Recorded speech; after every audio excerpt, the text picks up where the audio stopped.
تھوڑا سا تعارف حضرت خضر علیہ السلام کا سن لیں آپ. ان کے والد کا نام حضرت ملکان ہے، ان کا اصل نام بلیا ہے، اور ان کا لقب ابو العباس ہے. ان کو خضر بھی کہتے ہیں، خضر بھی کہتے ہیں، اور خضر بھی کہتے ہیں، تینوں صحیح ہے. ان کو خضر کہنے کی وجہ کیا ہے کہ یہ جہاں پیر رکھتے ہیں وہاں ہریالی اگ جاتی ہے، جہاں بیٹھ جائیں وہاں ہریالی آ جائے، اس لیے ان کو خضر کہتے ہیں. ہمارے بعض بزرگوں نے لکھا ہے کہ جو ان کا نام، ان کے والد کا نام اور ان کا لقب یاد رکھے، انشاءاللہ اس کا خاتمہ ایمان پر ہوگا.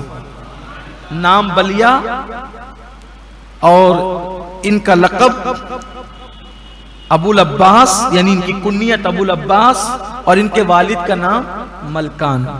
میں نے یہاں آ کر کے سوچتا ہوں جب خضر کا کوئی نام یاد رکھے تو اس کا خاتمہ ایمان پر ہوگا، جان خضر محمد الرسول اللہ کا نام کوئی جپتا رہے تو اس کا خاتمہ ایمان پر کیوں نہیں ہوگا انشاءاللہ. کیونکہ کہاں خضر ہے، کہاں جان خضر ہے، کہاں بشر ہے، کہاں جان بشر ہے، کہاں بشر ہے، کہاں خیر البشر ہے.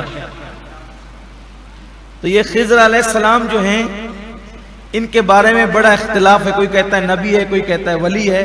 اب ہم اس میں نہیں پڑھتے، ہم کہتے ہیں جو ہیں وہ ہیں. اب اس پہ کیا بحث کریں، تو عوام پہ کیا بحث کا دروازہ کھولنا. دیکھو ابھی جو ہم نے سورہ کہف میں جو جناب اصحاب کہف کا واقعہ پڑھا نا، اس میں اللہ یہی کہتا ہے. یہ کچھ لوگ کہتے ہیں وہ 3 ہے 4 کتا ہے، کچھ لوگ کہتے ہیں 4 ہے 5واں کتا ہے، کچھ لوگ کہتے ہیں وہ 6 ہے 7واں کتا ہے، کوئی کہتے ہیں وہ 7 ہے 8واں کتا ہے. لوگ اس طرح بحث کرتے ہیں. اللہ کہتا ہے بحث کو چھوڑو، اس میں سے عبرت لے لو.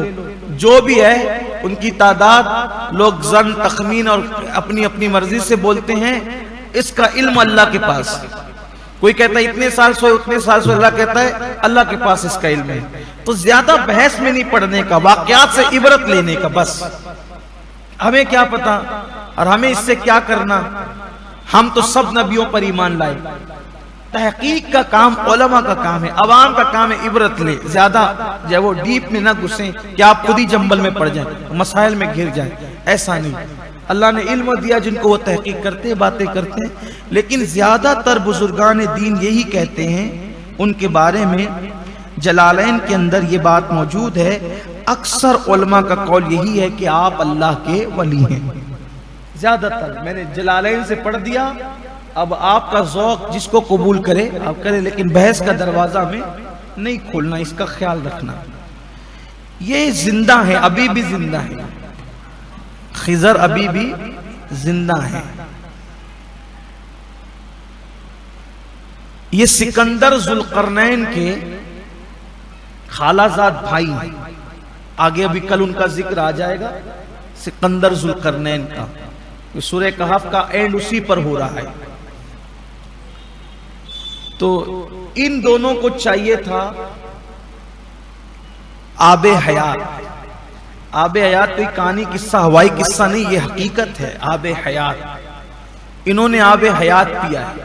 خضر کو مل گئے آب حیات. دونوں ڈھونڈنے نکلے تھے لیکن خضر کو مل گئے آب حیات، اس لیے وہ زندہ ہیں اور انشاءاللہ قیامت تک زندہ رہیں.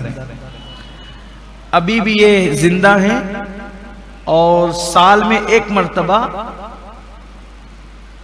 یہ حاجیوں کا جب حج کا موسم آتا ہے تو مینا میں یہ وہاں بکروں کا اور جانوروں کا بزنس کرنے آتے ہیں، اور ان حاجیوں سے یہ سال بھر کا اتنا کما لیتے ہیں کہ سال بھر ان کے لیے وہ کافی ہو جاتا ہے. خضر علیہ السلام بڑے خوبصورت ہیں اور عمر زیادہ ہے نا، تو پھر اس کا اثر بھی ہے.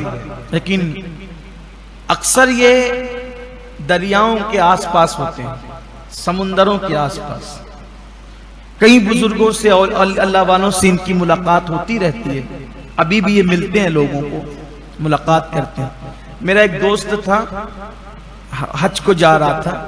اس نے مجھ سے کہا آپ دعا کر دے کہ میری ملاقات خضر سے ہو جائے. میں نے کہا چھوٹی مت کروانا، اتنی چھوٹی دعا نہیں کروا. اگر ملنا ہی ہے تو پھر جانے خضر سے ملنا. یہ دعا کر حضور سے ملاقات ہو جائے، یہ دعا کر. بھئی اپنی حیثیت دیکھتے ہیں تو مانگنے کی کو ڈر لگتا ہے، ان کا کرم دیکھتے ہیں تو پھر بہت مانگنے کو جی چاہتا ہے۔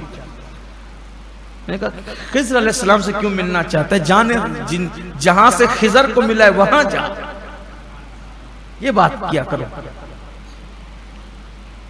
ایک عامل صاحب کہنے لگے کہ اگر سلیمان علیہ السلام کا نام لو تو جن بھاگ جاتے۔ میں نے کہا ان کی جوتیاں میرے سروں پر، لیکن جب جانے سلیمان کا دامن ہاتھوں میں ہے تو پھر سلیمان علیہ السلام کا نام کیوں؟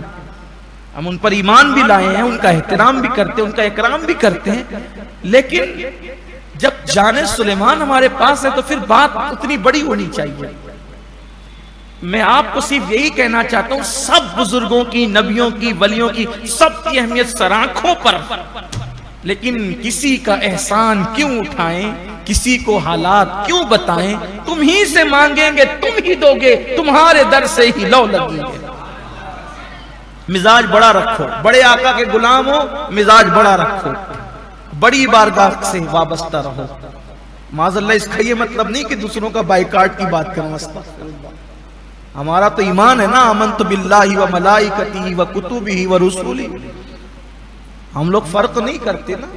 اور ایک مقام پر قرآن کہتا ہے لا نفرق بین احد من رسلہ، ہم ایمان لانے میں نبیوں میں فرق نہیں کرتے، اس کا مفہوم مخالف مراد نہ لے۔ میں صرف یہ چاہتا ہوں کہ بھٹکے ہوئے آہوں پھر سوئے حرم آ جائے، حضور کے قدموں میں سب جمع ہو جائے، جہاں سب کی نسبتیں فنا ہیں اس نبی تک پہنچنے کی کوشش کرو، اس لیے کہ وہاں پہنچ گئے تو خدا تک پہنچ گئے۔ بخدا خدا کا یہی ہے در، نہیں اور کوئی مفر مقر، جو وہاں سے ہو یہیں آ کے ہو، جو یہاں نہیں تو وہاں نہیں۔ تو یہ ابھی بھی ملتے ہیں، عام طور پہ سمندر دریا کنارے ملتے ہیں۔ مخدوم ماہمی کو انہوں نے پڑھایا ہے، اب وہ بڑا لمبا قصہ ہے، اس طرف نہیں جاتا، میں نے بیان کیا ہے تقریر میں، آپ ادھر دیکھ سکتے ہیں۔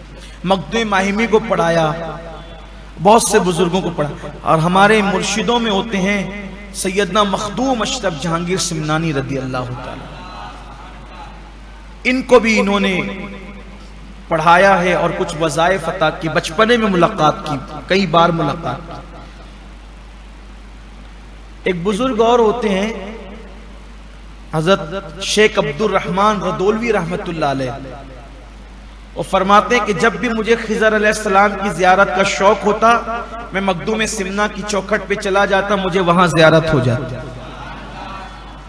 ابھی بھی لوگ یہ کہتے ہیں، ہمارے بزرگوں نے فرمایا کہ حضرت سیدی سرکار مسعود سالار غازی بہرائچ شریف والے، حضرت سیدی مسعود سالار غازی رحمت اللہ تعالی علیہ، ان کے آستانے پر ہر 40 منٹ کے بعد خضر علیہ السلام کی حاضری ہوتی ہے ابھی بھی۔